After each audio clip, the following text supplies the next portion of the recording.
What's going on? Welcome to another super duper exciting episode of the Elvis Workshop. So I'm going to give you a little update. First, before I start, I ordered a microphone because I've had one person, you know who you are, say that it's hard to hear me in here. I have so much stuff on all the walls and it's a closed room. I thought that it would be enough, but apparently it's not. So I do have a microphone coming. It's going to be a while before it gets here. But when I get that, hopefully the audio will be clearer and easier to hear me. I didn't think it was a problem, but I think it probably is a little bit. So anyway, this is one of my favorite subjects. It's not a huge mystery or anything like that, but it's something that it really impacted me as far as being an Elvis fan and collecting Elvis when this came out. And what I'm talking about, of course, is the Lost album. So there's such a mess here that if I mess something up, I apologize. I don't claim to be an Elvis historian. I'm just a fan. But there's some cool things that happened here, and not so cool things that happened also. So let's back up before the Lost album to Something for Everybody. So this album came out right here, the Something for Everybody album. And, you know, I've been an Elvis fan my whole life, and I hate to admit this, but I'm just going to be honest with you. I just found out about 2 years ago that the title actually means something. Something for Everybody. It's ballads all on one side and pop songs on the other. So basically, your grandmother and your cousin can listen to it. I had no idea, I'm just being honest, I had no idea that the title actually meant something. So I just thought it was just a random title that they picked, but it's not. So all ballads on one side and pop songs or light rock on the other side. So the Something for Everybody album came out, and it was very successful for Elvis. It was right after Elvis is back, soon after Elvis is back. So just recently, the box set Something for Everybody just came out with the original album and a bunch of outtakes. It's awesome. It took forever to get it, but it's finally here, and it sounds great. Some cool outtakes on it and all that stuff. But then the Potluck album came out, and again, I'm not. There's a lot of you that are probably watching this going, I already know this. What are you rehashing all this for? There are a lot of people that are watching this that have no idea about all this stuff. So please bear with me. Anyway, the Potluck album comes out, and I don't know what's going on with Elvis's hair on this album, but that's the photo they chose. So anyway, Potluck came out, and again, it was very, very successful for Elvis. And this is the FTD album. It's basically outtakes from the Potluck album. Again, terrible hairdo. Elvis looks great, but the hairdo leaves a lot to be desired. I don't know what's going on there. Early 60s, I guess times are changing, and they were trying to get away from the pompadour thing. Whatever, I don't know. Just not a fan of the hair, but who cares? That's not what we're here for. But anyway, this is a pretty cool album. See, now that right there would have been a cool cover shot. Right there, that would have been cool. But no, let's go with this one. Anyway, so Potluck came out, and that leads us to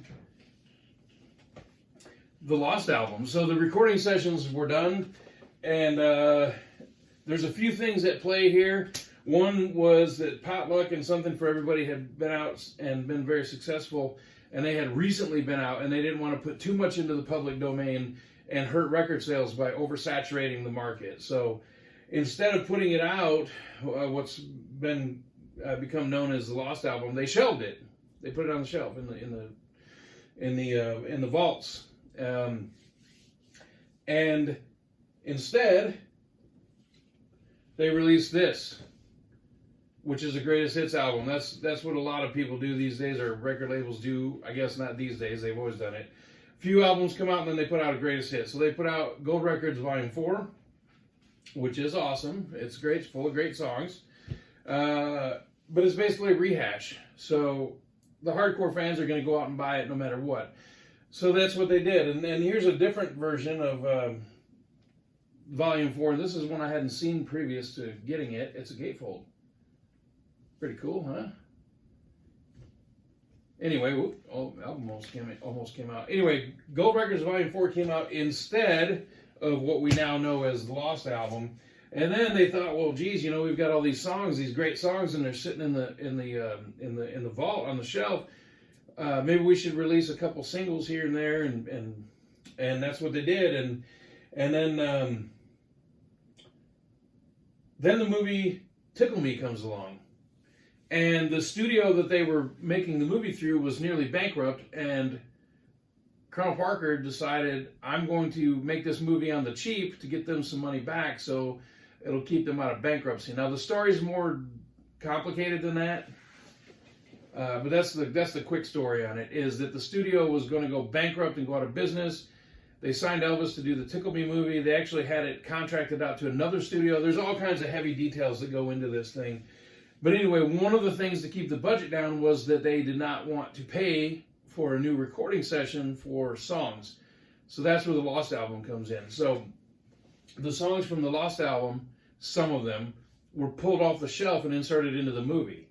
So they didn't have to pay extra. They did not have to pay extra for a soundtrack. So accidentally, it turns into one of the better soundtracks of any of the 31 Elvis feature films, because these are basically radio cuts, radio play songs. They're not movie songs, they're not movie soundtrack songs, but they are technically now because they were in the movie Tickle Me, so they are movie soundtrack songs. But that's not how they were recorded. So the songs are just a hodgepodge of recordings, and they're some of my absolute favorites, and I'll get to why it means so much to me here in a few minutes. But this is just some of the records that, just the one soundtrack, or the one Lost album. There's songs from Elvis Is Back, Elvis for Everyone, Kissin' Cousins, Speedway, that's the FTD, even Clam Bake, and that's not all. Those are just the ones I grabbed real quick when I was going to make this video. They have spread these recordings all over the place, and so a few years ago, the FTD and the main label Sony, RCA, I guess it's just Sony now, decided to kind of cobble all these things together and put them back together like they were supposed to be. So instead of going here, let me fast forward past this a little bit. I'm going to make this the end here. But so there's a FTD release of Memphis, Tennessee, which beautiful photo of Elvis on the front. And this has a bunch of the songs that were on the Lost album. And then this is actually one of the earlier FTD releases, and it's very hard to find. It's very expensive, and it's the Tickle Me FTD. So they took all the songs that were from the movie and some extras and put them on this thing. And man, it is hard to find. And when you do find it, it is not cheap. It's the same artwork from back in the day, but it's obviously a lot more songs. This thing is a gem, and it's hard to get. Get your hands on one if you can. So I've got a Blu-ray of the movie just sitting here just for looks. This is man, they were able to clean this picture up superbly. Elvis's co-stars in this movie, whew, wow, beautiful women. And Elvis ain't too bad himself. You know, he looks like $1 million in this movie. So let me just say this, and then we'll get to the end over here. A lot of his movies are campy and silly. They're beach movies. You know, keep them in their time frame. A lot of the movies in the 60s were drive-in style beach movies, like the Frankie Valli, Annette Funicello, Annette. Yeah. Anyway, there were a lot of those going on. You know, the Beach Boys were huge. It was the whole beach scene in the 60s, and Elvis made this movie, Tickle Me, and I want to tell you, if you watch this movie with the proper mindset, it's actually pretty funny. And this is the mindset. This is like a live-action Scooby-Doo movie. You've got a haunted hotel. You've got ghost and goblin type things. You've got hidden treasure type of stuff. You've got all kinds of bizarre things happening, paintings on the wall moving, things like that. If you watch Tickle Me with the mindset of it's like watching a live action version of Scooby-Doo, you'll get a lot more out of it. It's silly, it's campy, it's downright stupid at times. But it's just like watching the Saturday morning cartoon. So, anyway, I kind of missed this here. This is another album. This is a Memphis, Tennessee FTD album, which features a lot of the songs from Tickle Me. And then, of course, there's the official FTD Tickle Me album. I have one small issue with this. Not a big issue. Really, it's not. It's just my personal opinion. The cover shot, let me get a little closer so you can see it. I wish the cover shot had been that photo. It's a little thing. Doesn't really matter in the end. But this is a great album. It has the original soundtrack, all the songs that were in the movie, bonus songs and outtakes, and the sound is absolutely phenomenal. My favorite song is Night Rider from this soundtrack. It's so great. It's just really great. So let me tell you why this means so much to me, and then we'll get out of here for today. So in 1990 or 91, I think it was 91. I'm pretty sure it's 91. This album right here came out of nowhere. The Lost album. Just one day there it was. I didn't know anything about it. I hadn't heard about it before. Of course, this was pre-internet, and so things just kind of popped up, and you just kind of discovered them along the way. But it was super cool. It had it has a front. The cover photo looks like a package, right? And it says The Lost Album, and this was 90 or 91, and I thought, well, what the hell is this? You know, and I've discovered Elvis, and I mean, years and years before. I actually first heard about him the day he passed, but I was a little kid. But anyway, I'm collecting all this music, and then all of a sudden this quote-unquote Lost album comes out. And his voice is just out of the park awesome on these songs. And I thought, well, where the hell has all this been? And I read all the liner notes, and they tell everything that was going on at the time. And so it's always been a favorite. There was a series in the 90s called Elvis in the 90s. There's a little white sticker on the front of the CD with a dancing Elvis from Jailhouse Rock, and it said Elvis in the 90s.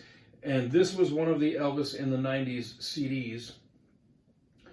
And it's always been a favorite of mine because of that. Now, that leads us to this moment. So, there was a CD with an alternate cover. I do believe it to be the European version. And it says, For the Asking, the Lost Album. And it has a completely different cover on it. And it's right here. So I've only seen two of them ever. And I bought one. Let me give you a close-up shot of it. Sorry for the glare. Elvis for the Asking, and it's the identical soundtrack, identical track listing. There's nothing different, just different album artwork. But the vinyl for this, which I don't think they've ever released this one on vinyl with the paper, but this one here they have released on vinyl. And man, it is expensive. Every time I try to find it, it's out of my price range. But I'm gonna get it. That'll be my next purchase at some point, pretty soon, hopefully. I found it on European Amazon.com, but it wouldn't allow me to buy it because I have an American Amazon account. But anyway, this album means a lot to me just because of the time when it came out and what was going on with me at that time and how this thing was so cool. It was again, to me, all new at the time. So anyway, there's the FTD of it. There's the regular CD of it. I'm going to get that vinyl. And I hope you like this video. And if you didn't, you ain't nothing but a hound dog.